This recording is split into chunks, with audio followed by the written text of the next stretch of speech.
Now, Sri Tapan Kumar Sen, all Thank those, you, yes, Deputy Chairman, Associate sir. Tapan Kumar Sen. Finally, after 3 days, I got a chance. I dropped And the because there after a are lot of more labor from my spoilers side. than Okay. business runners. That is the ultimate tragedy in this temple of parliament. Anyway, sir, I rise to draw the attention of the government to the unilateral undemocratic action by the finance ministry in unilaterally reducing the rate of interest rate on the employees' provident fund, completely ignoring the unanimous decision of the tripartite body of EPFO, of which no less than a person like Union Labour Minister is a chairman.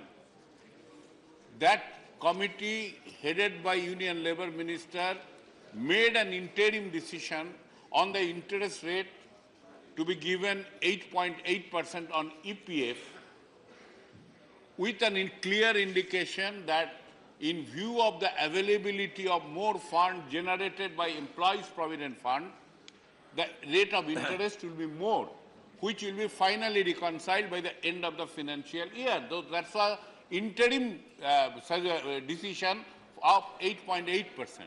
But unfortunately, not to speak of further rising it, the finance ministry cut it down to 8.7. Here the amount is not important. Money wholly belongs to the workers. Even the employer's contribution is a deferred wage to the workers to be paid through employer's contribution in the provident fund. That's the position. And in that fund is run by a tripartite committee representing workers, employers and the government, and of which Labour Minister is the chairman.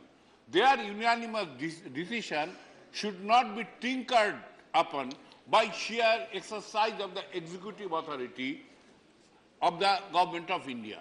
That's a wrong and democratic position. And it led to huge loss to the workers, who are 4 crore workers. And their own money also there. There is no government contribution in the Provident Fund. Money wholly cut out of their salary and they deposited as their social security accumulation. But government must not have any business in tinkering on that democratic decision. And it is a part of the overall project of the Government of India to do away with the Provident Fund system altogether. As a part of their project, yesterday I also raised, as a part of their project of ensuring ease of doing business. They are proposing to make EPF optional. They have unreasonably taxed the EPF withdrawal and they have to roll back ultimately in view of the angry protest by the workers. They again, did it by restricting. Time over. Time over. Dr. Sanjay Singh. Time over. Not going on. Okay. You made your point. That's enough. Dr. Sanjay Singh. धन्यवाद। पाल समाज धनगर अनुसूचित जाति की श्रेणी में शामिल किए जाने के संदर्भ में मैं आपसे निवेदन कर रहा हूं। देश भर में पाल, कुरबा, धनगर, गड़ेरिया, रबारी नाम से जाने वाली भेड़ चालक जाति हैं। अनेक प्रमाणों और साक्ष्यों के आधार पर गड़ेरिया, कुरबा, रबारी ये सभी कुरुवंशी हैं। इस जाति के जागृति एवं विकास के लिए राष्ट्रीय उत्तर प्रदेश स्तर पर कई संगठन कार्यरत रहे, जिसका मुख्य उद्देश्य संविधान की अनुसूची में अनुसूचित जाति क्रमांक 27वें नंबर में इस जाति को दर्ज किया गया है। परंतु आज तक तमाम आंदोलनों के बाद भी विशेषकर उत्तर प्रदेश में अनुसूचित जाति प्रमाण पत्र जारी नहीं किया जाता। एक सामान्य परिचय के अनुसार जम्मू कश्मीर, हिमाचल, पंजाब, हरियाणा, दिल्ली, उत्तराखंड, उत्तर प्रदेश में इन्हें बकरबाल, गद्दी, बाल, पाल, गड़ेरिया, बघेल, धनगर, नीखर, चंदेल, रोहतला, दुबेला, परिहार आदि नामों से जाना जाता है। आबादी के हिसाब से धनगर गड़ेरिया समुदाय संपूर्ण भारत में पूर्व से पश्चिम, उत्तर से दक्षिण तक भारत की संपूर्ण जनसंख्या का 13.6% है। उत्तर प्रदेश में यह प्रतिशत लगभग 8.5% है। 15 अगस्त 1947 से पहले जो जातियां सामाजिक और शैक्षणिक रूप से अति पिछड़ी थीं, उन्हें समाज की मुख्य धारा में लाने के लिए संविधान के अनुच्छेद 330, 332, 335 की धाराएं 15, 4, 16, 4 के तहत अनुसूचित जाति में लाया गया था। उनमें धनगर जाति केंद्रीय बजट के अनुसार 27 पर दर्ज है। भेड़ बकरी पालक की सभी जातियों को अंग्रेजी में शेफर्ड कहा जाता है। अंग्रेजी के शेफर्ड शब्द का हिंदी अनुवाद गड़ेरिया होता है। प्रख्यात समाजशास्त्री श्री J.H. ह्यूटन की पुस्तक कास्ट इन इंडिया में भारत में जाति प्रथा पृष्ठ संख्या 284 पर धनगर के shepherd caste in western India का हिंदी अनुवाद धनगर भारत में गड़रियों की एक जाति लिखा है। धनगर शब्द जाति बोधक है, जबकि गड़रिया शब्द व्यवसाय बोधक है। धनगर व्यवसाय से गड़रिया हो सकता है, लेकिन जात से धनगर ही है। समय समय पर प्रदेश स्तर पर तथा जिले स्तर पर तमाम तरह के आंदोलन चलते रहे, परंतु धनगर समुदाय पाल को संविधान के तहत निर्धारित अनुसूचित जाति का प्रमाण पत्र आज भी जारी नहीं किया जाता। पाल समाज को अनुसूचित जाति में कानूनी तौर पर शामिल किए जाने तथा अनुसूचित जाति का प्रमाण पत्र तहसील स्तर से जारी किए जाने के संदर्भ में समय समय पर उत्तर प्रदेश में कई आंदोलन चलते रहे, लेकिन इसका कोई गंभीरता से परिणाम नहीं निकला। इसी क्रम में 4 दिसंबर 2011 को प्रतापगढ़ में फैजाबाद और इलाहाबाद मंडल के सभी जिलों से पाल समाज के लोगों द्वारा एक बड़ा आंदोलन किया गया था, जिसमें लगभग 50,000 लोग इकट्ठा हुए थे। भारत सरकार द्वारा गठित पिछड़ा वर्ग आयोग की रिपोर्ट सन 55 खंड 2 के पृष्ठ 27, 51, 61, 66, 117 पर गड़रिया धनगर का ट्रेडिशनल ऑक्यूपेशन शेफर्ड लिखा है। इसी में पृष्ठ संख्या 194 पर अनुसूचित जाति की सूची में क्रमांक 27 पर धनगर लिखा है। छत्तीसगढ़ तथा अनुसूचित जाति आयोग द्वारा गड़रिया धनगर आदि प्रतिवेदन जुलाई 2006 की रिपोर्ट में आयोग के अध्यक्ष सीतारा सिंह राठिया ने अध्याय 9 में धनगर एवं गड़रिया जात में किसी प्रकार का अंतर नहीं लिखा है। धनगर की मूल जात गड़रिया ही है, इस बात की पुष्टि की गई है। मैं सदन के माध्यम से आपके माध्यम से मांग करता हूं कि पाल समुदाय को अनुसूचित जाति में शामिल करने का स्पष्ट आदेश जारी करने श्री नरेश अग्रवाल या all the names may be ordered. Naresh Agarwal जी, एक नया फैशन चला है ब्रांड एम्बेसडर बनने का, ब्रांड एम्बेसडर बनने का। श्रीमान, इस देश में मैं रोज देखता हूं टीवी पर भी अखबारों में भी कि तमाम विज्ञापन, तमाम ऐसे लोग जिन पे लोग आस्था रखते हैं, कुछ लोगों को फिल्मी हस्तियों के नाम से, कुछ लोगों को प्लेयर के नाम पर, कुछ लोगों को धर्म के नाम पर, लोग उन पर आस्था रखते हैं और वो लोग ब्रांड एम्बेसडर बनकर तमाम ऐसे प्रोडक्ट्स का विज्ञापन करने लगते हैं। प्रोडक्ट तो छोड़ दीजिए, तमाम रियल इस्टेट में तमाम लोग चले गए, सेलिब्रिटी हो गए, उन्होंने विज्ञापन देना शुरू कर दिया और जनता उनके भ्रम में फंस गई और उन्होंने उस प्रोडक्ट को खरीदना शुरू कर दिया और आज स्थिति बड़ी विकट उससे खड़ी हुई। हमारे जावेद अख्तर भाई भी रिटायर हुए, मैं जिनको भी देखता हूँ, एक डॉक्टर आर्थो निकलते हैं, डॉक्टर आर्थो कहते हैं कोई भी जोड़ का दर्द हो, कैसा भी शरीर का दर्द हो, हम तुरंत ठीक कर देंगे। मेडिकल साइंस उसको सही नहीं मानता, लेकिन साहब विज्ञापन और हमारे सेलिब्रिटी इसको सही मानते हैं। हम बहुत से नाम बता दें, अब तो सरकार भी ब्रांड एम्बेसडर बनाने लगी, गुजरात सरकार, भारत सरकार, तमाम। मैं तो सिद्धू जी से कहूँगा वो भी इस हाउस में आए हैं, वो भी कम से कम इस चीज़ से थोड़ा बचेंगे। ये ब्रांड एम्बेसडर के नाम पर महेंद्र सिंह धोनी को कितना विरोध करना पड़ा जनता को। पूरी नोएडा में उनके खिलाफ रिवोल्ट हो गया कि उन्होंने तमाम बिल्डर्स के मकान बिकवा दिए, जिन्होंने पैसा तो ले लिया लेकिन मकान नहीं दिया। तमाम ऐसे विज्ञापन, मेडिकल की ऐसी दवाइयों के नाम पर बड़े बड़े फिल्मी हीरो, मैं नाम लूंगा सलमान खान, एक दवा बेचते हुए आते हैं कि रिवाइटल ले लो, कोई विटामिन की कमी नहीं रह जाएगी शरीर के अंदर। आप फिल्मी मत बोलिए। फिल्मी नहीं। मैं जो कह रहा था श्रीमान, पूरे देश, पान मसाला भी है उसमें, पूरे विश्व में कानून है कि अगर कोई फ्रॉड करता है तो सेलिब्रिटी को भी उतना दोषी माना जाएगा। हिंदुस्तान में ऐसा कानून नहीं है। ये तो अच्छा हुआ अभी पार्लियामेंट्री कमेटी थी, उस कमेटी ने एक रिपोर्ट दी है और उस रिपोर्ट के अनुसार उन्होंने कहा है कि जितना दोषी प्रोड्यूसर होगा उतना ही दोषी सेलिब्रिटी भी होगा। तो रिपोर्ट श्रीमान सरकार के सामने आ गई है। देश की जनता चाहती है ऐसा सख्त कानून बने जिससे हम ठगे हुए न महसूस हों, और मैं चाहता हूं कि सरकार को इधर ध्यान देना चाहिए और लोगों को इस पर रोक लगाना चाहिए। मेरे पास बहुत से नाम हैं कि कौन कौन सेलिब्रिटी किस चीज़ का प्रोटेक्ट कर रहे हैं, मैं लेना नहीं चाहूँगा, लेकिन मैं आपके माध्यम से सरकार से मांग करता हूँ कि इस देश में जो हो रहा है, हर आदमी अपनी जगह स्वतंत्र है, जो चाहे जो करे। अखबार में रोज विज्ञापन, कहीं जापानी तेल। Time over, time over, time over. Shri Vijay Goyal, Shri Vijay Goyal, no, Sri Anil Desai. Thank you, Deputy Chairman, sir. My submission to the House is regarding devastating fire in National Museum of Natural History in New Delhi. It is very unfortunate that huge blaze gutted India's Museum of Natural History in New Delhi this week. It destroyed not only 6 floors of the FICCI building, but it caused immense destruction of possibly countless collections of country's flora and fauna. Whatever we lost cannot be retrieved, nor the loss can be quantified in rupees. The Natural History Museum is a national treasure. It is not that we lost one of the natural museums, but the fact is that the museum is the first and only natural history museum in India.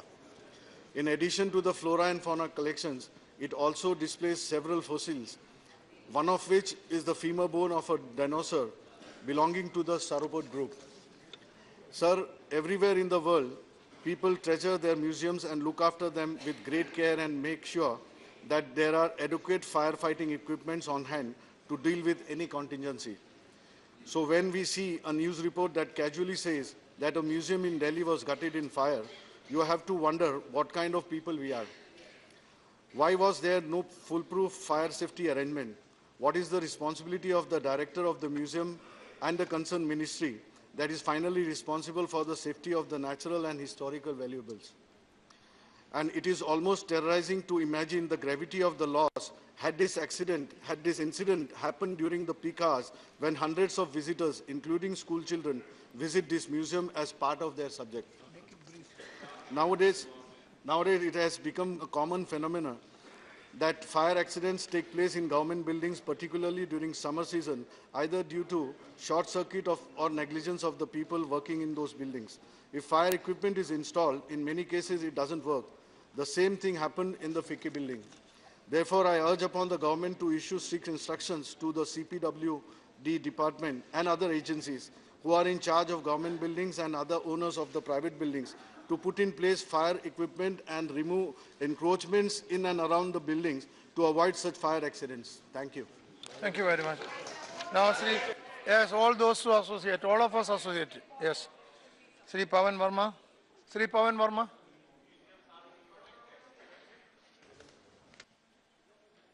The agreement of Nepal. Thank you, Mr. Deputy Chairman. Sir, I raise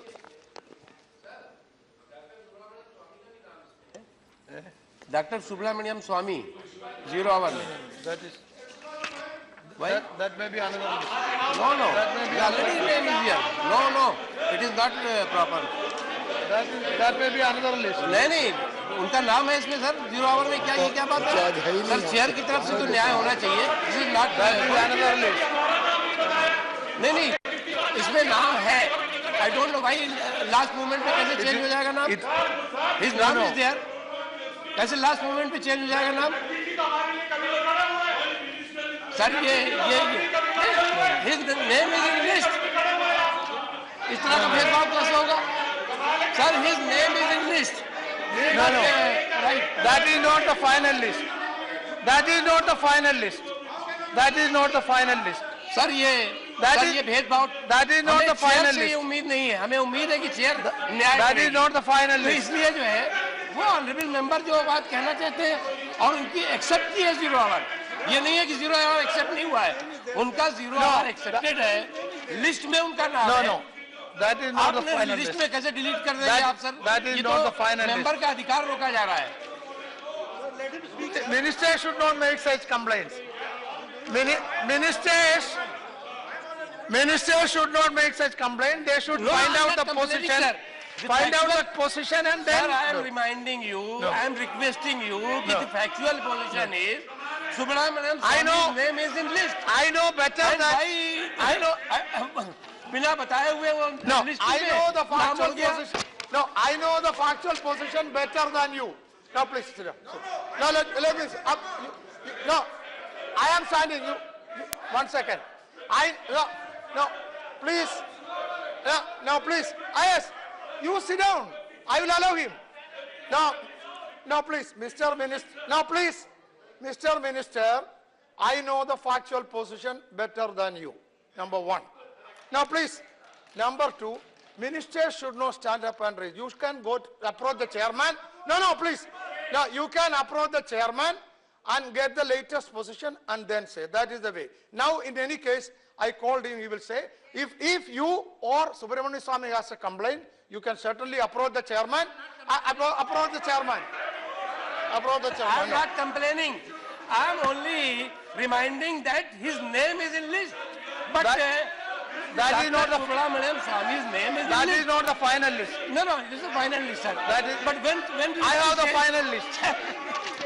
that this is not right? I know the latest Sir, position. sir, it's all like latest list. I know the latest position. It's all right, but मैं आपको There is a remind कर रहा communication था, gap. हम आपको remind कर रहे Yeah, थे yeah. कि आपने एकदम attendance There is a communication उनका gap. नाम ड्रॉप कर दिया. Between minister, see, Only I am reminding. between minister, I am requesting. I'll tell only. you, between minister and myself, there is a communication gap. That's all. We will sort it out. There is not communication. sort it gap. out. It's not communication gap. We will sort it Sir, out. yeah. Go and complete. We will sort it out. It's a communication gap. Sir, it's अरे कैसे बोले? It's a Mr. communication gap. Deputy Chairman. Mr. Deputy Chairman. Mr. Deputy Chairman, it's most unfortunate. Mr. Deputy Chairman, I know the time is short, but I'm not going to rush through without consideration of what I'm raising. Only one minute. Only 1 minute for No, you. Mr. Why should I suffer because of the minister's intervention? Only 1 minute. You say. What is this, sir? Is this a joke? Anyway, let me raise it. Let me raise it. Sir, in March, the government of Nepal has signed multiple agreements with China for providing... Time over. It is time for question hour. Time over. It's time for question hour. Give me.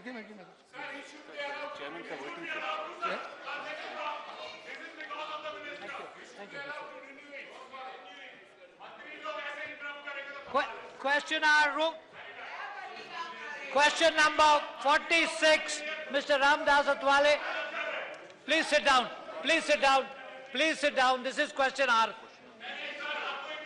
Question number 46. Please sit down. Please sit down. Questioner not here. Let the answer be given. Yes, sir. Statement is laid on the table of the House.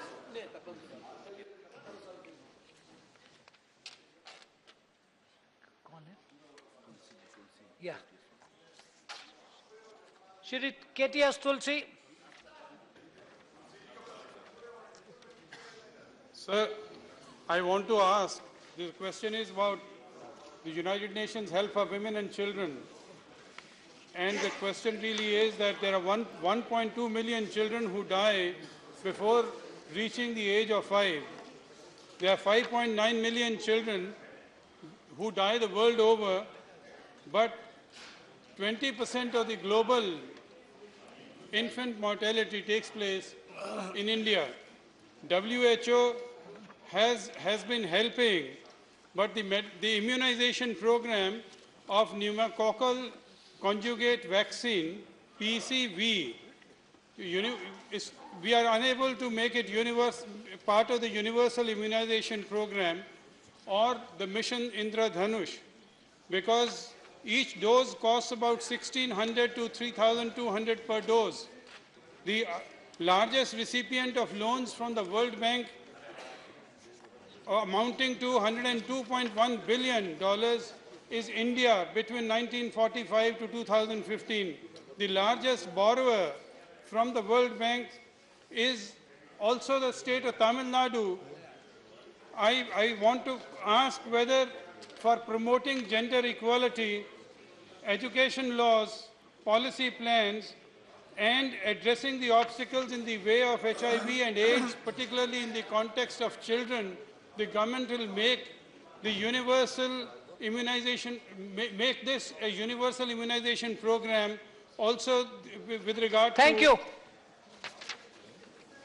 The entire question asked by the honourable member doesn't pertain to my ministry at all. It pertains to the health ministry. Sound. Shrimati Kehkashan Parveen.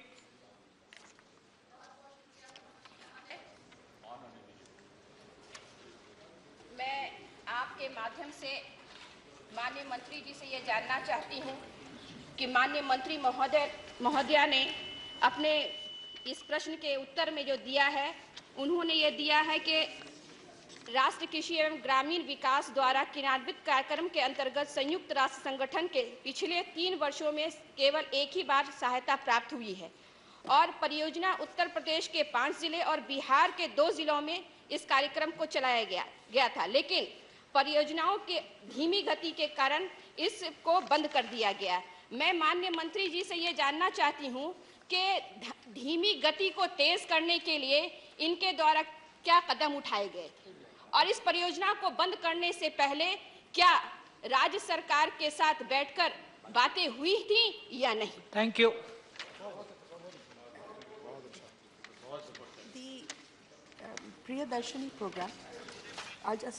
Priyadarshini program borrowed money for just 5 places in Uttar Pradesh and 2 in Bihar. When our government came in, I did a review of this, and we found that there was dhimi gati to dur ki baat, there was absolutely no work on the ground. The idea was to train women to be self-sufficient, to start SHGs, self-help groups, and to train them in ways that they would be able to carry on their lives with more economic security. None of this had been done. 31 crores had already been spent out of 100 crores with absolutely no effect on the ground. So yes, we consulted the state governments. We called in all the NGOs. We had meeting after meeting with the bank people. We consulted NABARD. We did a ground level survey.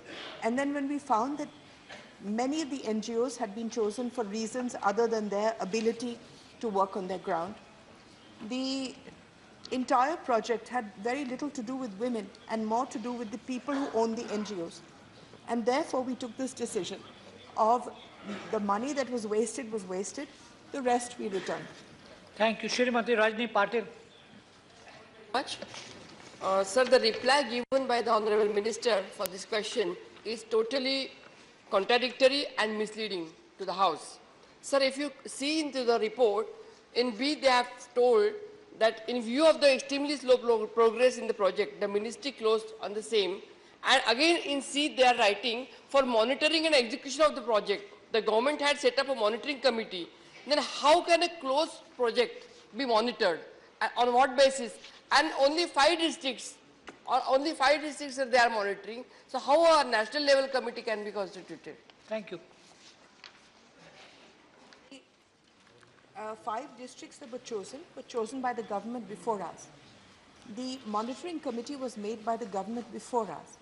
When we came in, we took a review of the monitoring committee, all the NGOs, every beneficiary.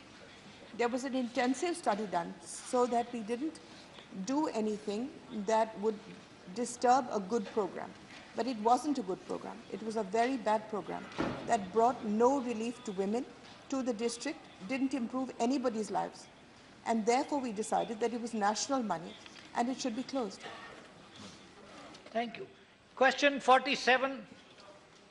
Sir, the answer is laid on the table of the House. सवाल पूछिए.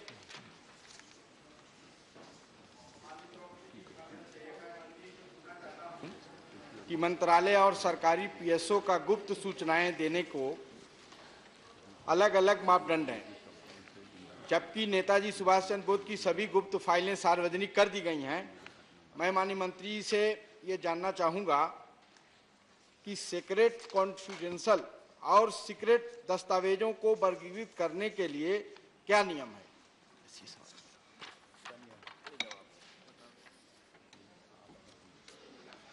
The Chairman, sir, the question pertains to the Commonwealth Human Rights Initiative. और उसके संदर्भ में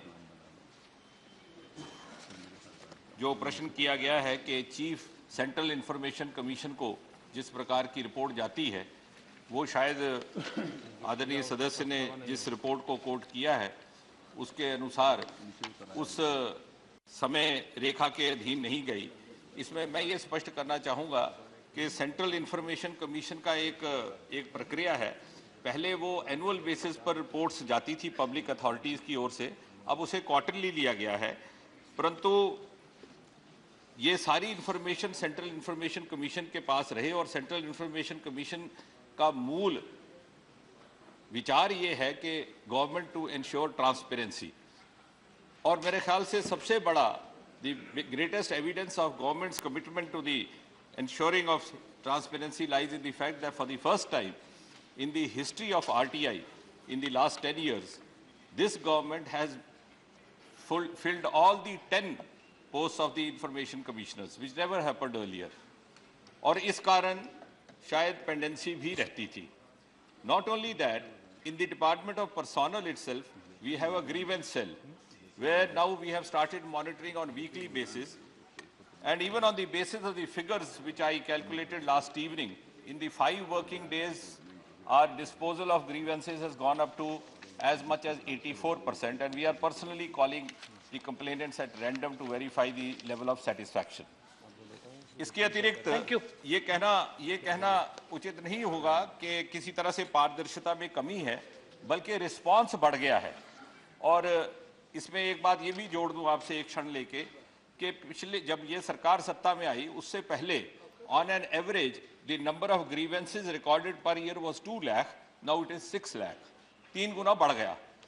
और the honourable chairman will be interested to hear and appreciate, this is for your kind consideration sir, कि एक पत्रकार ने ये कहा कि क्या मोदी सरकार के आने से शिकायतें बढ़ गई, तो हमने आप ही के प्रेरणा से उत्तर दिया गालिब के शब्दों में कि जब तवक्को ही उठ गई गालिब, क्यों किसी का गिला करे कोई।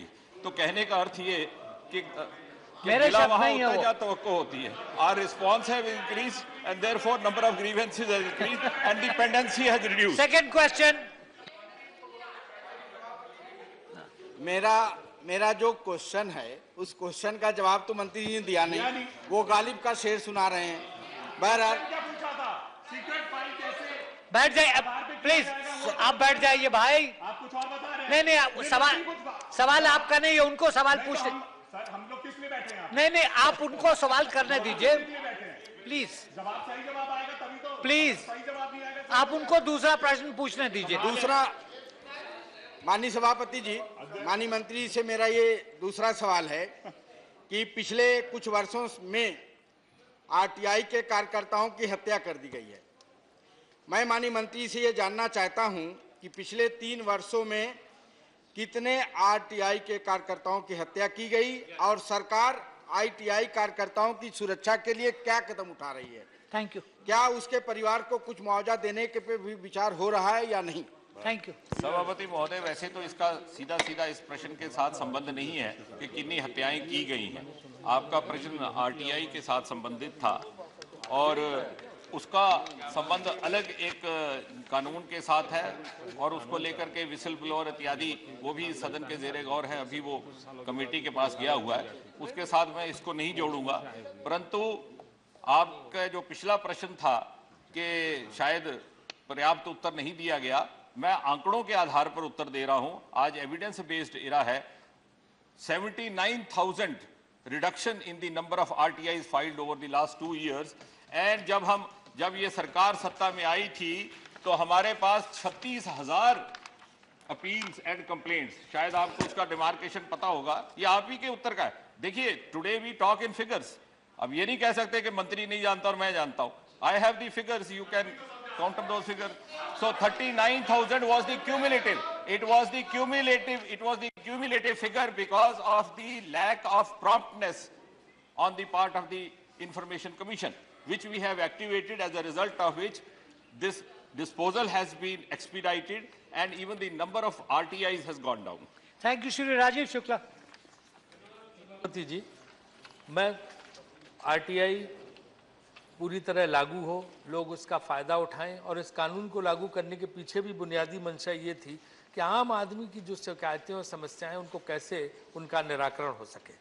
और मैं इन सब के साथ सहमत हूं कि इसको और अच्छी तरह लागू किया जाए। लेकिन सर, मैं एक सवाल मंत्री से जानना चाहता हूं कि क्या उनको संज्ञान है कि इसका ज़बरदस्त मिसयूज भी हो रहा है, लोग इसका जम के गलत फ़ायदा भी उठा रहे हैं और लोगों ने कार्ड छपा रखे जैसे कोई डिजिग्नेशन हो RTI एक्टिविस्ट, और इस तरह से लोगों को ब्लैकमेल भी किया जाता है, बड़े फायदे लिए जाते हैं, पैसे कमाए जा रहे हैं। ये रोकने के लिए क्या वो काम कर रहे हैं कि इस तरह की जो गतिविधियां, हरकतें, उनको रोका जा सके और सही कानून के जो असली मंशा है उसको पूरा किया जा सके। सभापति महोदय, आदरणीय सदस्य की चिंता उचित है और इस विषय को लेकर के इसका संज्ञान भी लिया गया है and I am glad that cross the lines सबको इसकी चिंता है। अभी तक जो हमारे पास इस समय नियम हैं उसके अनुसार कुछ एक पेनल्टीज रखी गई हैं जिसमें अधिक से अधिक 25,000 तक जुर्माना इत्यादि, परंतु आपकी बात हमारे ध्यान में आती है कि शायद कुछ और प्रावधान इसमें लाने की गुंजाइश रहती हो जिसके ऊपर आगे चल करके चिंता की जा सकती है और उसका संज्ञान लिया जा सकता है। ठीक, thank you. Ji ji. Shri Naresh Agarwal.